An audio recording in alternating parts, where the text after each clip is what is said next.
क्या आपने कभी सोचा है जब एक बच्चे की पूरी दुनिया उसके ही माँ बाप के फैसलों से बिखरने लगती है तो उस बच्चे के अंदर क्या टूटता है? कैसे एक हंसता खेलता बच्चा अपनी मुस्कान के पीछे ऐसा दर्द छिपा लेता है जिसे कोई देख नहीं पाता, कोई समझ नहीं पाता। आज हम सिर्फ एक उपन्यास की बात नहीं करेंगे, आज हम उस आईने की बात करेंगे जो हमें समाज की एक ऐसी कड़वी सच्चाई को दिखाता है जिससे हम अक्सर नजरें चुरा लेते हैं। मन्नू भंडारी के द्वारा लिखित उपन्यास आपका बंटी, जो पहली बार 1971 में प्रकाशित हुआ था। यह कहानी है एक ऐसे बच्चे की जो अपने ही घर में अजनबी बन गया, जो माँ बाप के अहम की लड़ाई में इस कदर पीस गया कि उसकी अपनी ही पहचान कहीं खो सी गई। कहानी की शुरुआत। बंटी एक 8 साल का मासूम, समझदार और बेहद संवेदनशील बच्चा। बंटी की दुनिया बहुत छोटी है लेकिन बहुत प्यारी भी, और इस दुनिया का केंद्र है उसकी माँ सकून। जब सकून कॉलेज से घर लौटती है तो जैसे बंटी की दुनिया में रोशनी भर जाती है। वह दिन भर की छोटी छोटी बातें, स्कूल की घटनाएं, अपने मन की उलझनें,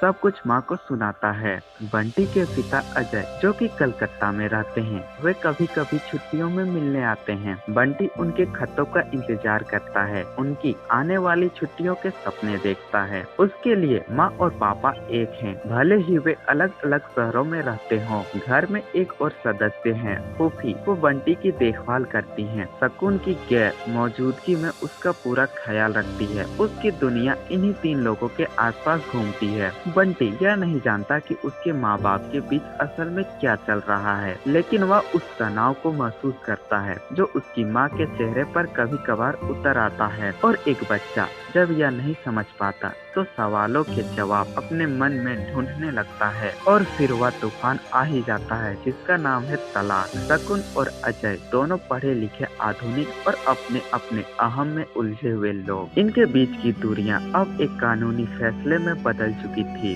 बंटी के लिए यह सब सिर्फ एक शब्द था, लेकिन इसका असर उसकी पूरी जिंदगी पर पड़ रहा था। शकुन बंटी को समझाने की कोशिश करती हैं कि अब से वे दोनों एक नई जिंदगी की शुरुआत करेंगे, लेकिन वह यह नहीं समझ पाती कि बंटी के लिए जिंदगी का मतलब माँ और पापा दोनों हैं। उसके लिए परिवार एक पूरी तस्वीर की तरह है जिसमें से एक चेहरा हटते ही तस्वीर अधूरी हो जाती है। माँ कॉलेज के कामों में व्यस्त रहती हैं और बंटी अपने ही घर में धीरे धीरे अकेला होने लगता है। शकुन की जिंदगी में एक नया मोड़ तब आता है जब वह डॉक्टर जोशी के साथ एक नई शुरुआत करने का फैसला करती हैं। शकुन के लिए यह एक नई जिंदगी की शुरुआत है, लेकिन बंटी के लिए यह एक नया डर है। उसे लगता है कोई उसकी माँ को उससे छीनने आया है। और फिर एक रात को उसने एक ऐसा दृश्य देखा जिसे देखने की ना तो उसकी उम्र थी ना ही समझ। उस एक पल ने उसके मन में शर्म, अपराध बोध और घिन की ऐसी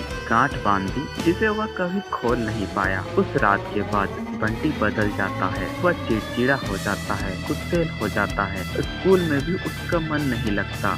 जो बच्चा कभी माँ की आंखों का तारा था, अब वही बच्चा उसी से नजरें चुराने लगता है। अब उसकी माँ सिर्फ उसकी नहीं थी, डॉक्टर जोशी के अपने 2 बच्चे थे। और बंटी को लगने लगा था कि अब उसकी माँ का प्यार कई हिस्सों में बढ़ जाएगा। यह ख्याल ही उसके लिए असहनीय था। उसे लगने लगा कि उसकी माँ ने उसे धोखा दिया है, उसे छोड़ दिया है, बदले की भावना में, और अपनी माँ को यह दिखाने के लिए कि वो भी उन्हें छोड़ सकता है। बंटी ने एक बड़ा फैसला किया। उसने अपने पापा के पास जाने की जिद पकड़ ली। शकुन का दिल टूट गया, लेकिन वो बंटी की जिद के आगे मजबूत थी। बंटी जब अपनी माँ को छोड़कर ट्रेन में बैठा तो एक पल को उसे लगा कि वो जीत गया है, कि उसने अपनी माँ को सजा दे दी। लेकिन कलकत्ता पहुँचते ही उसकी यह जीत इस बड़ी हार में बदल गई। उसने सोचा था कि पापा का घर उसका अपना घर होगा, पर वहाँ तो एक पूरी नई दुनिया उसका इंतजार कर रही थी। उसके पापा ने दूसरी शादी कर रखी थी और उनका एक बच्चा भी था।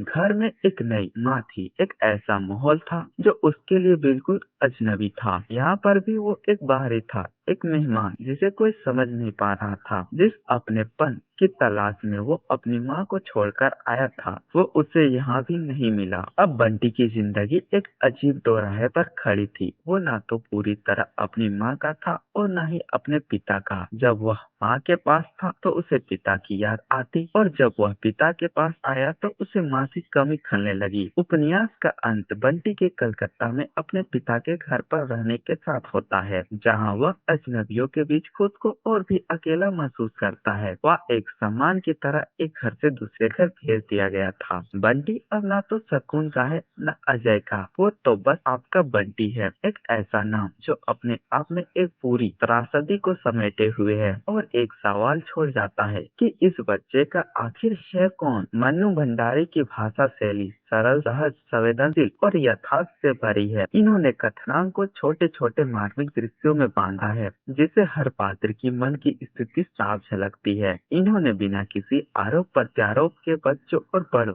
दोनों के दर्द को सामने रखा है। बंटी को दोनों घरों में सब कुछ मिला, खिलौने, कपड़े, अच्छा खाना, लेकिन जो उसे नहीं मिला तो वो था प्यार, सुरक्षा और अपनेपन का एहसास। क्या आपको लगता है कि हमारा समाज आज भी बंटी जैसे बच्चों के दर्द को समझने में नाकाम है? अपनी राय कमेंट में जरूर लिखिए। तब तक के लिए टेक केयर एंड बाय।